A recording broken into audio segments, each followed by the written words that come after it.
I would say there are 5 steps to ascertaining a matrimonial financial settlement. The first step would be to consider the scope of assets. So how big is the matrimonial pot to be shared? That would include bank balances, investments, pensions, trusts, and everything under the sun. The second step would be to ascertain what are the parties' respective earning capacities, so their income, and whether or not they can support themselves with their earning capacity. The third step would be to look at the parties' needs. So that would relate to their standard of living during marriage. In considering what it is that you need to look at your monthly expenditure. And that can be separated in 2 categories, one personal and one general expenses.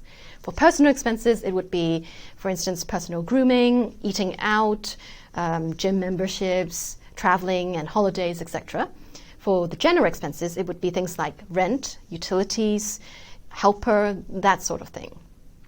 So once you've established what it is that you have in terms of assets, income, and what you need, then the court will look at whether or not there should be an equal sharing of assets, whether or not the assets are enough to cover both parties' needs.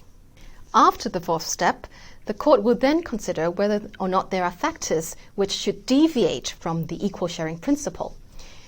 There are a lot of things that one may argue. For instance, whether or not there are special contribution, if one party has made a stellar contribution to the family's assets, whether or not there is gross and obvious misconduct of one party, which may explain why the other should have more share of the assets, whether or not there should be compensation, because, for instance, a woman has abandoned her career to look after the children.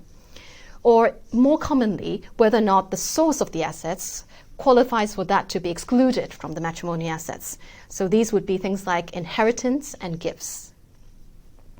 Now, I know that it all sounds terribly complicated, all these things, but I can assure you, once you explain your situation and your facts to a qualified professional like myself, we would hold your hand along the process and explain in more detail what it is that you're likely to expect.